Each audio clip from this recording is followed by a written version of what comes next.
survivors, it's your girl Ruriko here, and I'm here today to give you a baby update and also to talk about what I've gone through when people hear that I'm either pregnant or I have children, once they find out that I have a mental illness. Also to talk about what my other survivors have also gone through, or I've heard my other survivors say that they've also endured from stigma on the outside. So no further ado, let's get into it. Okay, so I went for a scan last week, and baby is beautiful, baby is fine. All the bones and the heart and all the lungs and organs and everything else is perfectly fine. I do need to go back on the 10th because baby was upside down, so the sonographer couldn't really scan the heart the way that he wanted to.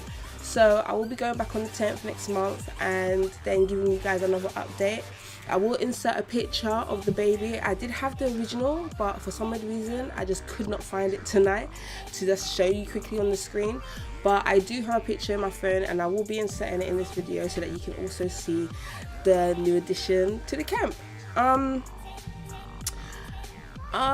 Just to touch on a couple of things, I've had certain people say I have no business or right to have a child, or even down to your CPN or somebody that knows you through having a mental illness, and they could work with people that deal with or struggle with mental illness every single day. They don't mean to, but more of the time they will turn around and think, oh my god, and for me it's amazing. The reason why I feel it's amazing is because I haven't been on medication for a long time.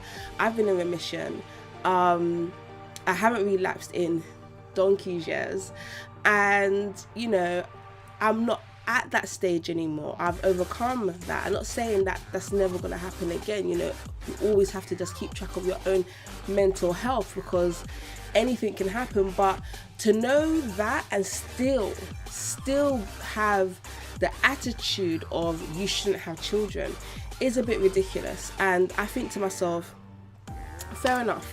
If you're really sick, you're really ill, you're going through traumas nearly every single week, you're relapsing all over the place, and you think to yourself having a baby is going to change that and having a baby is going to fix you, obviously, then yeah, give advice to that person. That person obviously needs help and support, and compassion when you're talking to them, and do your job in that way. But I don't even have a CPN. I don't have a CPN, an OT or nothing.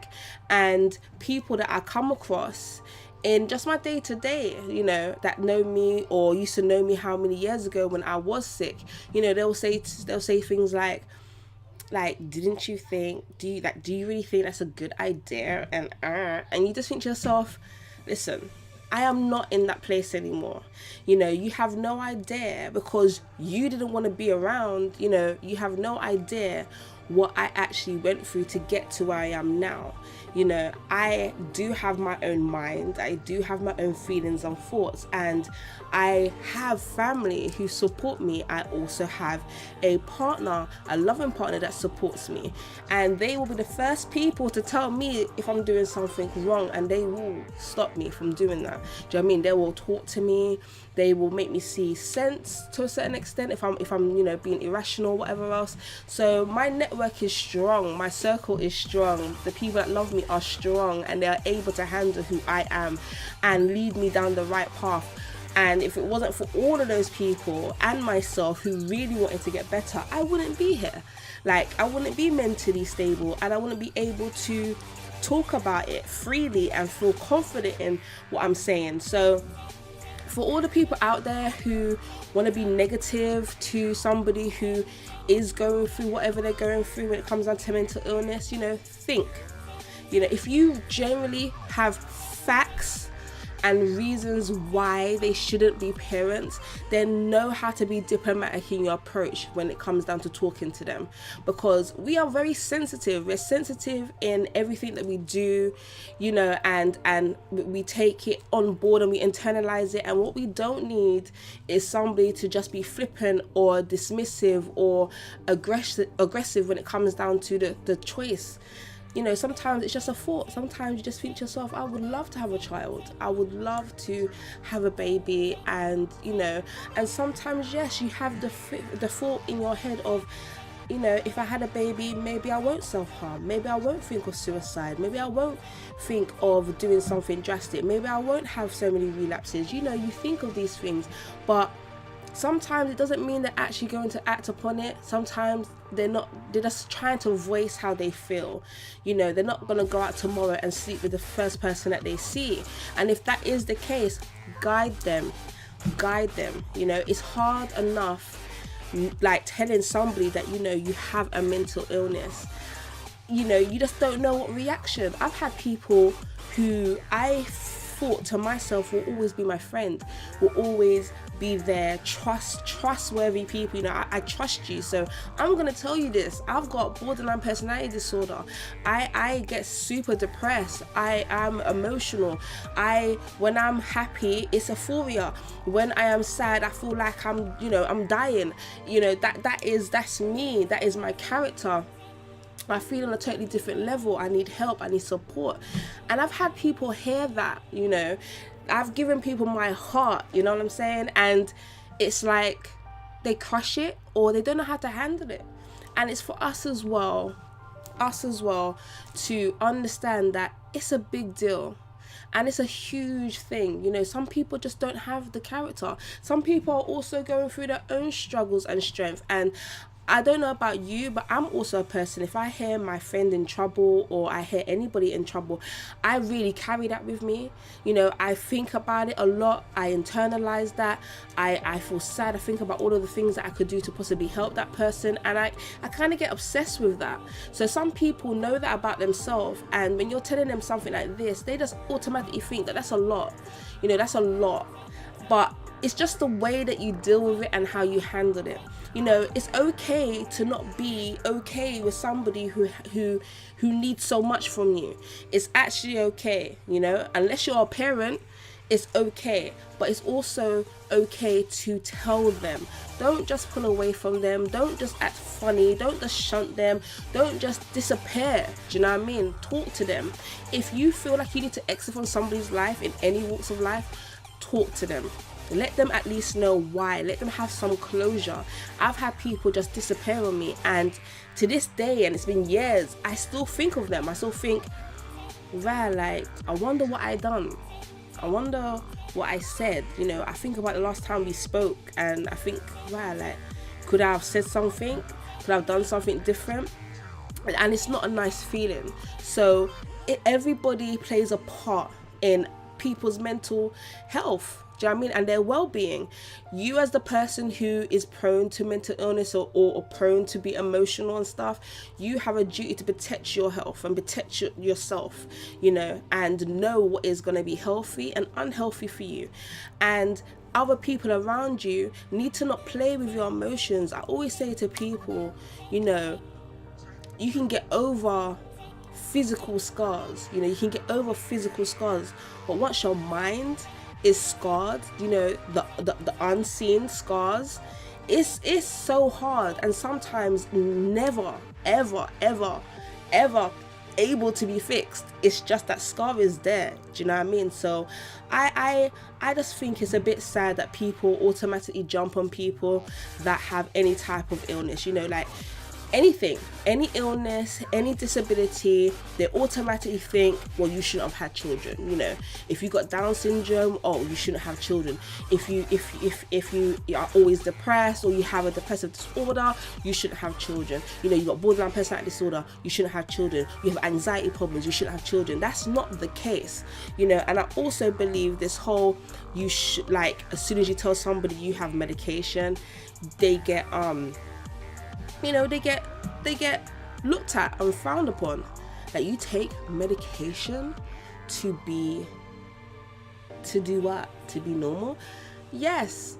Like, you know, you're quick to say, get over it. You're quick to say, you know, you've got so much to live for. You're quick to say, you know, there's other people in the world that's going through worse things than you. Yes, all of those things could possibly be accurate at any moment in that person's life, but that's not how they feel. Do you know what I mean? They're thinking about themselves right about now because they're hurting.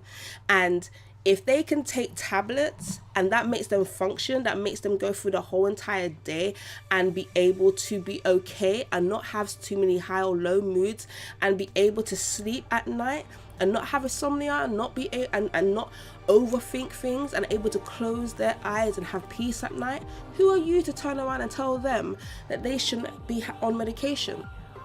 You know, you guys got to be very, very careful about how you talk to people. I just think we should all be able to talk to somebody and respect them when we talk to them.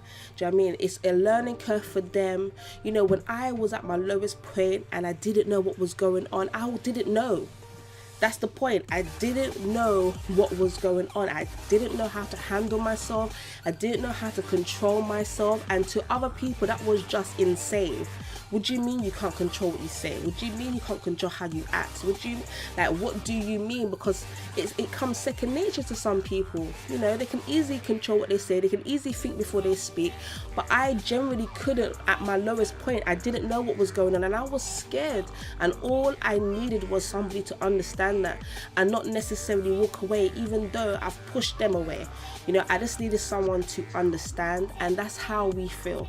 You know, if you know anybody that's going through anything like this, like any type of mental illness, or just if they're going through a hard time or a situation, don't belittle them. Don't think to yourself, you know, they can just get over it, or think to yourself, you know what they're going through is not good, it's not bad. Do you know what I mean? That's your opinion, and your opinion has nothing to do with how they actually feel. So I just truly believe that if you know anybody that's going through anything, just be understanding. And if you can't be understanding, you have no business giving them advice. You know, if you cannot understand or relate or even be diplomatic in how you approach them, and you feel like, you know what, I could possibly make this worse, just don't say anything at all.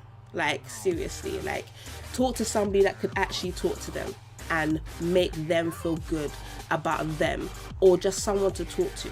Because I feel that my recovery was so long because I generally didn't have anybody around me that could take the time to just talk to me or understood.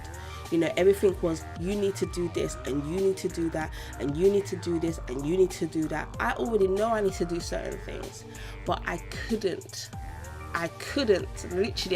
do them. So it's like, what do you do then? When you can't do something and someone telling you that you need to do this, but you physically can't, do you still go to that person for advice? Do you still tell that person, you know, like, this is the second day of me not doing what you told me to do yesterday, but I need you to listen to the fact that I can't do it? Are you gonna go to them? No, you're not. Be that person that someone can turn to. Be that person's hope, that person's friend. Have compassion, you know, show them that there is a lot to live for. Show them that they're loved. Show them that they don't need to change their character. Show them that there's people out there that are just like them and they're not alone. And this has been me, Ruriko Yamazaki, and I am signing off. Remember, you're loved, you're amazing, yeah, you survive every single day, and you should be rewarded for that. And I'll see you on the next video. Bye.